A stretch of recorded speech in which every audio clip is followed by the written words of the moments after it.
electric clock. The minute hand looks like the second hand.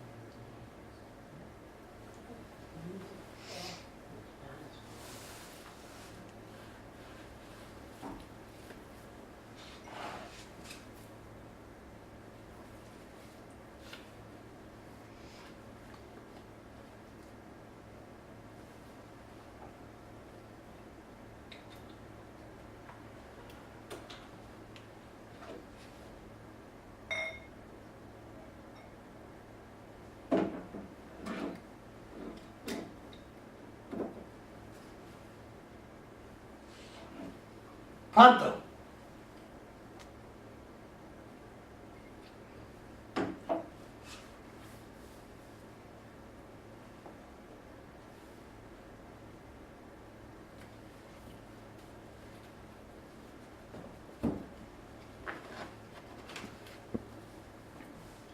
When Das Kapital was published, we celebrated. But Engels had to give us some money so we could go to the pawn shop and retrieve our linen and dishes for the dinner.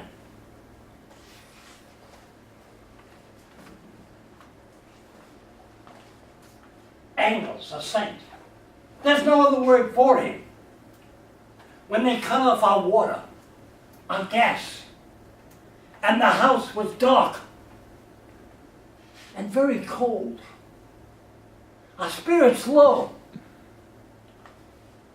Engels paid the bills. His father owned factories in Manchester.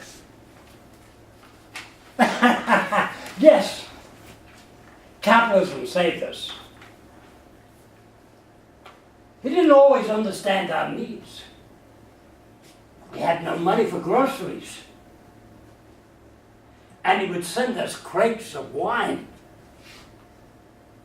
One Christmas, when we had no means to buy a Weihnachtsbaum, a Christmas tree, Engels arrived with 6 bottles of champagne. So we imagined a tree.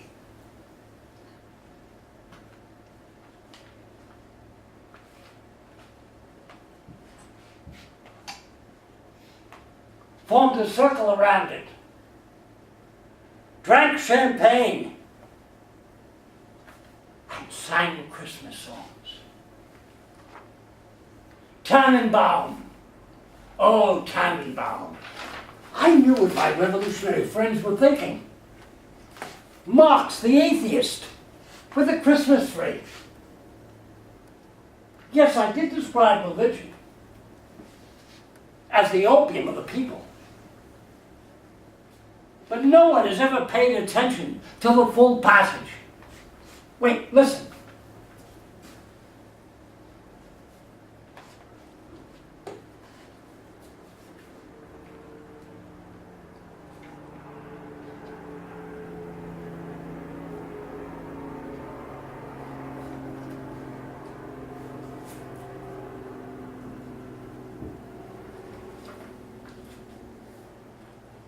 Ah, here it is. Religion is the sigh of the oppressed creature. The heart of a heartless world.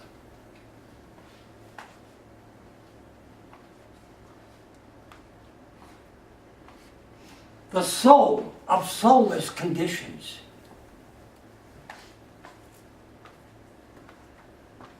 It is the opium of the people.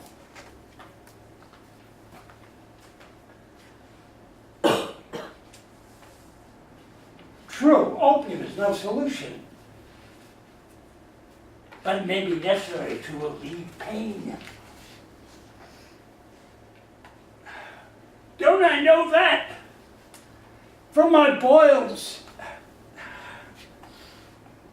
And doesn't the world have a terrible case of boils?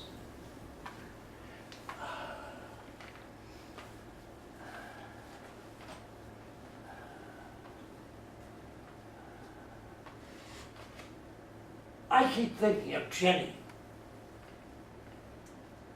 How she packed all our possessions and brought her 2 girls, Jennifer and Laura, across the channel to London. And then gave birth 3 times in a miserable cold flat on Dean Street.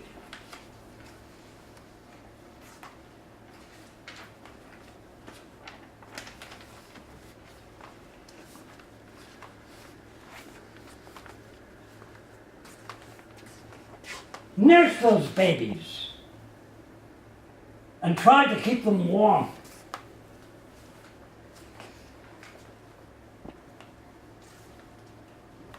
And saw them die one by one. Gino, he had not even begun to walk. And Francesca, she was 1 year old.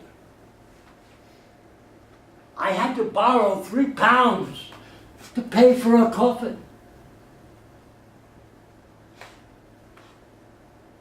As for Bush, he lived for 8 years. But something was wrong from the start. He had a large, handsome head. But the rest of him never grew. The night he died, we all slept on the floor around his body until the morning came.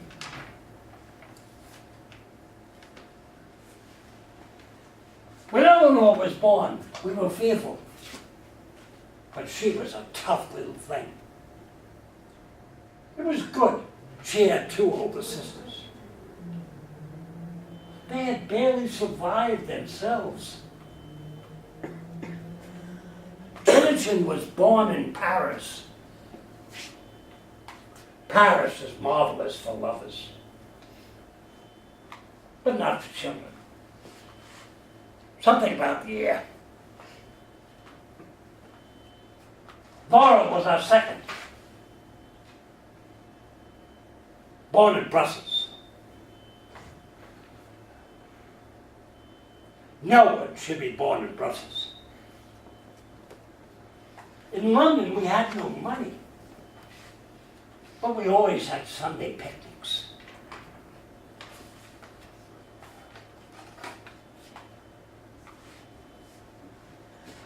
A father is not supposed to have favorites among his children,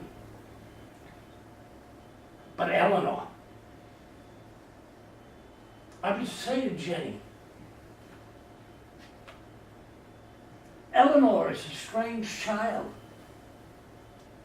And Jenny would reply, you expect the children of Karl Marx to be normal? Eleanor was the youngest, the brightest. Imagine a revolutionary at the age of 8. That's how old she was in 1863.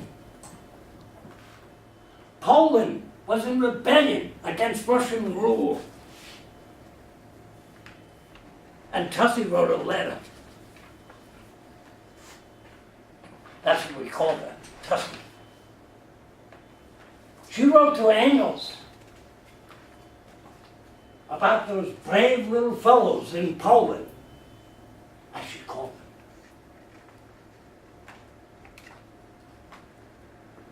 When she was 9, she sent a letter to America. Advice to President Lincoln. Telling him how to win the war against the Confederacy.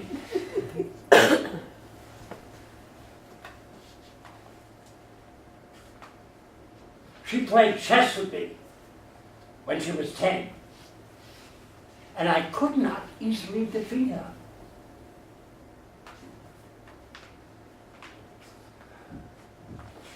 At 15, she suddenly became furious against the law about observing the Lord's Day. No activity was permitted on Sunday. So she organized Sunday evenings for the people at St. Martin's Hall. Brought musicians there to play Mozart, Handel, Beethoven.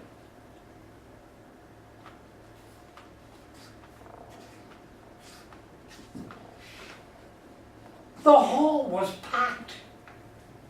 2,000 people. It was illegal.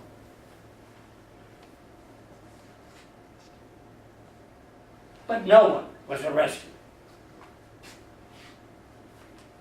Or less. If you're going to break the law, do it with 2,000 people.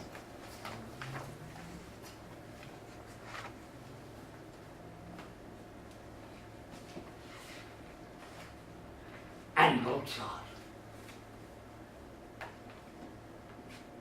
I used to read Shakespeare and Aeschylus and Dante aloud to her and her sisters, which she loved. Her room was a Shakespeare museum. She memorized Romeo and Juliet and insisted that I read over and over those lines of Romeo when he sees Juliet for the first time.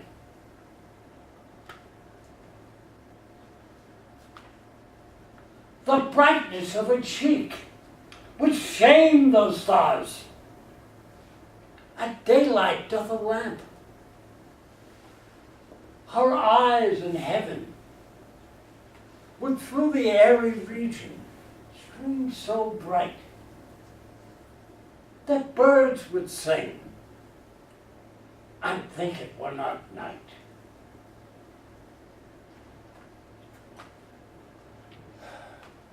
Tussie was not easy to live with. Oh no. Do you know how embarrassing it is to have a child who finds flaws in your reasoning? She would argue with me about my writings.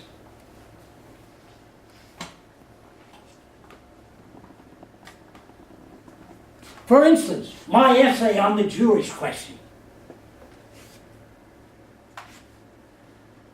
Not easy to understand, I admit.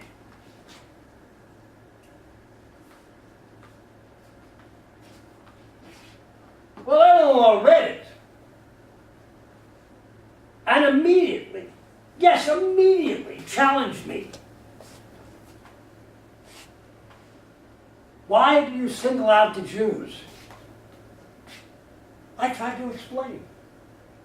I wasn't singling out the Jews. Her answer was to start wearing a Jewish star. I'm a Jew, she announced. What could I say? I shrugged my shoulders. And she said, that's a very Jewish gesture.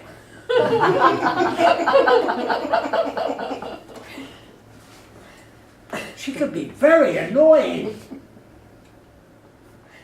Tussie knew my father had converted to Christianity.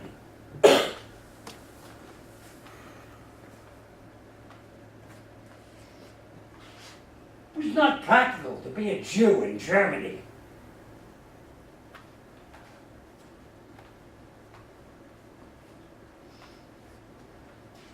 Is it ever practical to be a Jew anywhere?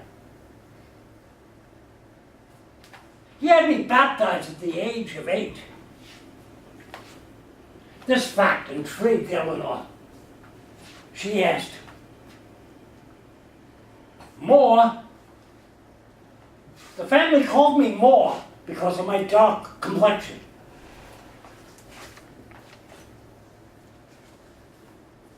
I know you were baptized. But first, you were circumcised, weren't you? Nothing embarrassed that child. At such times she was impossible. Listen to this. Alongside a Jewish star, she wore a crucifix. No. She was not enamored of Christianity, but of the Irish and their rebellion against England. She learned about the Irish struggle from Lizzie Burns, Engels' love. Lizzie was a mill girl and could not read. Engels spoke 9 languages. You might think this would make it hard for them to communicate. But they loved one another.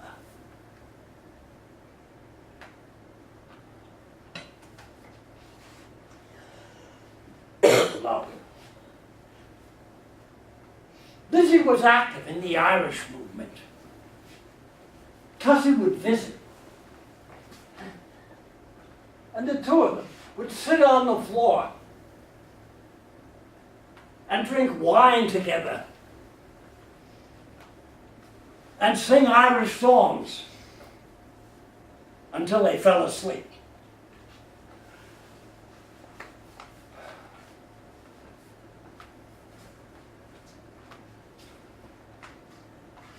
There was that terrible night, the night the English government hanged 2 young Irishmen right there in Soho with a drunken crowd cheering.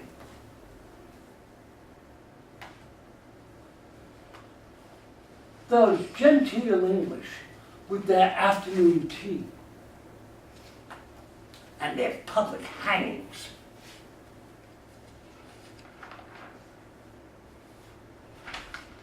I understand you don't hang people anymore.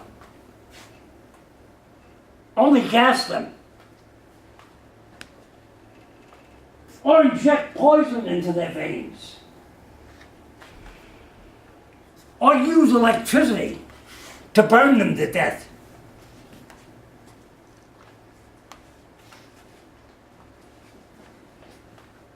Much more civilized.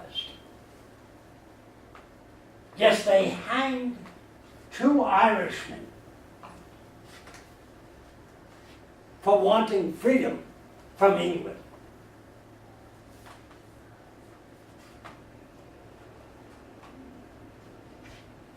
Eleanor wept and wept. I would say to her, Tussie, you don't have to get involved so soon with the horrors of the world. You're 15. And she would answer, that's the point, More. I'm not 13. I'm not 14. I'm 15. Yes, she was 15. And she became infatuated with any dashing, handsome man who visited our flat. I could draw up a list. For all the rest of her life, Eleanor was clever in politics.